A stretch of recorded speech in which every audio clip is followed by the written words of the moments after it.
ఇప్పుడు దిల్ సినిమాకి వెంకటరమణారెడ్డి ప్రొడ్యూసర్. రాజు వెంకటరమణారెడ్డి ఉండదు, ఓన్లీ రాజు. అంటే రాజు అనేది మీ నిక్ నేమ్ కదా? నిక్ నేమ్ రాజు, రాజు గిరి. రాజు గిరి.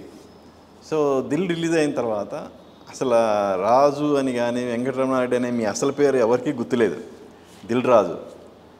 సో అసలు ఆ దిల్ రాజు అన్న నేమ్ ఎవరు ఫస్ట్ కాయిన్ చేసింది ఎవరు? నాకు ఎగ్జాక్ట్లీ గుర్తులేదండి. బట్ దిల్ రిలీజ్ అయిన తర్వాత అందరు అంతకుముందు నన్ను నైజాం రాజు అనేవాళ్ళు. నైజాం డిస్ట్రిబ్యూటర్. నైజాం డిస్ట్రిబ్యూటర్ని కాబట్టి అదర్ ఏరియాలకి అదర్ రాజుస్ ఉన్నారు కాబట్టి క్లారిటీ కోసం నైజాం రాజు నైజాం రాజు నైజాం రాజు అనేవారు.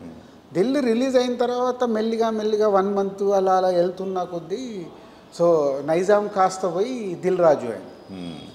దిల్ రాజు అలా అలా అలా వెళ్తుంటే నా ఇవన్నీ సమ్మర్లో రిలీజ్ అవ్వాయి. దిల్లు, ఆర్య, భద్ర ఈ 3 సినిమాలు సమ్మర్లో. ఎంఎస్ రాజు గారి ఏమో సంక్రాంతి. సో మెల్లిగా వారు సంక్రాంతి రాజు గారు, నన్ను సమ్మర్ రాజు, ఇట్లా ఎప్పటికప్పుడు రకరకాలుగా మారుతూనే వచ్చింది. బట్ దిల్ రాజు అనేది ఒక బ్రాండ్ అయిపోయింది. ఎప్పుడన్నా కాదు, ఇప్పుడు దిల్ రాజు మీ బొమ్మలు చూసిన వాళ్ళు ఎవరైనా దిల్ రాజు అనేది మైండ్లో అలా ముద్ర పడిపోద్ది కదా. పాన్ కార్డులో కానీ ఆధార్ కార్డులో కానీ ఎక్కడన్నా చెక్కింగ్కి వచ్చినప్పుడు మీరు దిల్ రాజు కదా, మరి ఏంది వెంకటరమణారెడ్డి ఉందని ఎవరైనా అన్నారు? ప్రతి ఒక్కరు అడుగుతారు. ఫస్ట్ ఎయిర్పోర్ట్లో చూడని అలా చూసి ఇలా చూస్తారు, అది ఒరిజినల్ నేమ్ అని చెప్పుకుంటారు. అది ఒరిజినల్ నేమ్, స్క్రీన్ నేమ్ అని చెప్పుకుంటారు. ఎప్పుడన్నా అంటే ఓకే ఫేమస్ కాబట్టి మీరు చెప్పింది వినేసి పంపిస్తారు, కానీ ప్రాబ్లం అయిందా ఎక్కడన్నా? ప్రాబ్లం రాలేదా? ఎందుకంటే ఇప్పుడు డాక్యుమెంట్ క్లియర్గా ఉంటుంది కదా, ఒరిజినల్ అది. సో మన ఆధార్ కార్డు కానీ పాస్పోర్ట్ కానీ ఏదైనా ఒరిజినల్దే ఉంటుంది. సో ఇది స్క్రీన్ నేమ్ కాబట్టి చూస్తారు. అదే ఎవరికైనా డౌట్ ఎక్కడైతే నాకు ఈ రోజు వరకు ప్రాబ్లం రాలే. ఇంకా డౌట్ వస్తే ఏం చెప్తాం, గూగుల్ కొట్టుకుంటాం చెప్తాం. అంతే కదా. Okay, coming to Dil. నితిన్కి first cinema lover boy cinema అది. ఇది ఈ సబ్జెక్ట్ వచ్చేసి కొంచెం action oriented, mass director Vinayak. So ఎలా నితిన్ ముందు సబ్జెక్ట్ అనుకున్న తర్వాత నితిన్ సెలెక్ట్ చేసుకున్నారా? కాదు, ఒకసారి వినాయక్ మేము ఆది అయిన తర్వాత వినాయక్ సినిమా చేస్తానని చెప్పాడు. అలా కమిట్మెంట్ మాది. ఆది అండర్ ప్రొడక్షన్లో ఉన్నప్పుడు ఆది రిలీజ్ అయిపోయింది, సూపర్ హిట్ అయింది. జయం రిలీజ్ దగ్గరలో ఉంటే ఇక్కడ నాకు ఇంకా గుర్తు, పంజగుట్ట దాటిన తర్వాత, అప్పుడు పంజగుట్ట ఫ్లైఓవర్ లేదు, లైఫ్ స్టైల్ ముందు ఒక ఫ్లైఓవర్ ఉందిగా, లైఫ్ స్టైల్ ముందు ఆ ఫ్లైఓవర్ ఉంది. అలా వెళ్తుంటే అక్కడ నితిన్ది హోర్డింగ్ ఉంది, జయం హోర్డింగ్. ఇలా చూస్తూ అలా వినయ్ భలే ఉన్నాడన్న కుర్రాడు. నితిన్ జయం సినిమాతో లాంచ్ అవుతున్నాడు, మా సుధాకర్ రెడ్డి కొడుకే అన్నాను. సుధాకర్ రెడ్డి అంటే మా డిస్ట్రిబ్యూటర్. అంతకుముందు సుధాకర్ రెడ్డి గారు నేను కొన్ని సినిమాలు పార్ట్నర్షిప్లో నైజాం. అవునా అన్న, సో మీ వాడే కదా, ఇంకా నేనుతో సినిమా చేద్దామని ఇమ్మీడియట్లీ నేను సుధాకర్ రెడ్డికి ఫోన్ చేసి చెప్పాను, Vinayak very much interest, next మేము ప్రొడ్యూస్ చేసే దాంట్లో. ఇంకా వాళ్ళకి జయమైంది, అప్పుడే చూస్తున్నారు ఏం చేద్దాము ఏంటి అని, ఇంకేది లాక్ చేయలేదు. ఇమ్మీడియట్లీ అలా ఇద్దరిని కలిపించి సినిమా అనుకున్నాం. తర్వాత వినయ్ కథ చేశాడు ఎలా ఉండాలి ఏంటి అని. కానీ ఇక లవర్ బాయ్ ఇమేజ్ ఉంది అప్పటికి నితిన్కి, బాగా జయం హిట్ అయింది.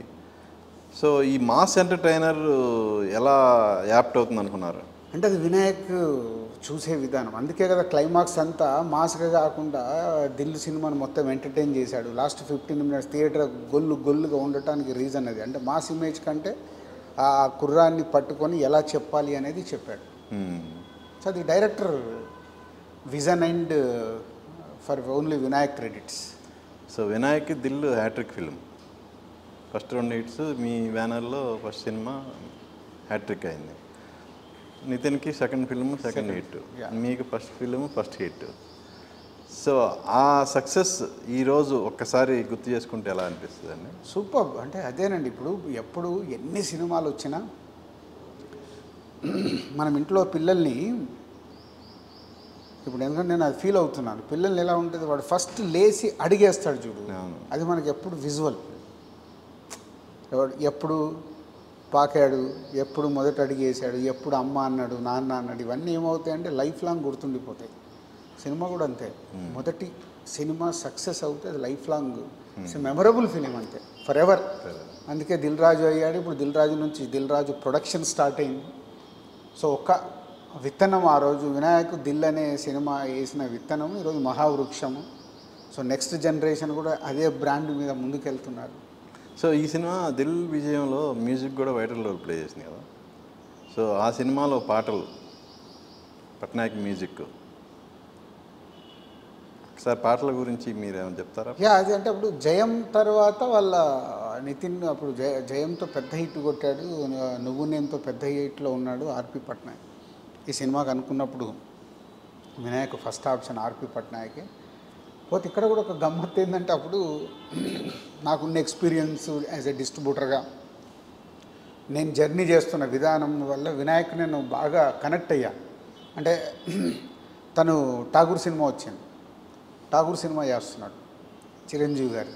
సో ఆయనకు చాలా ఇంపార్టెంట్ ఫిలిం. దిల్లు చాలా పోర్షన్స్ నన్ను ముందు పెట్టి అన్న ఇది ఫైనల్ చేయు, ఇది ఫైనల్ చేయు, దుబాయ్లో సాంగ్స్ ఉన్నాయి, నువ్వే వెళ్ళు, కొరియోగ్రాఫర్ని తీసుకెళ్ళు, కొరియోగ్రాఫర్తోని డిఓపితోనైనా ముందు కూర్చొని ఈ పాట ఇది సిచ్యువేషన్ నాకు ఇలా కావాలి, రాజన్ ఉంటాడు, డిపార్ట్మెంట్ ఉంటుంది అని అలా మొత్తం మా మీద వదిలేస్తాడు.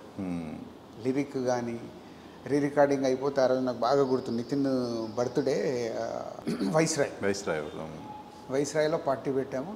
పార్టీ అయిపోయిన తర్వాత నన్ను తీసుకొని ఇక్కడికే ఆర్పి పట్నాయక్ స్టూడియో ఉండేది ఇక్కడ శ్రీనగర్ కాలనీలో, తీసుకొని వచ్చి మొత్తం సెకండ్ హాఫ్ అంతా ఆర్ఆర్ అంటే ఎవ్రీవేర్ నన్ను ఇన్వాల్వ్ చేసుకున్నాడు.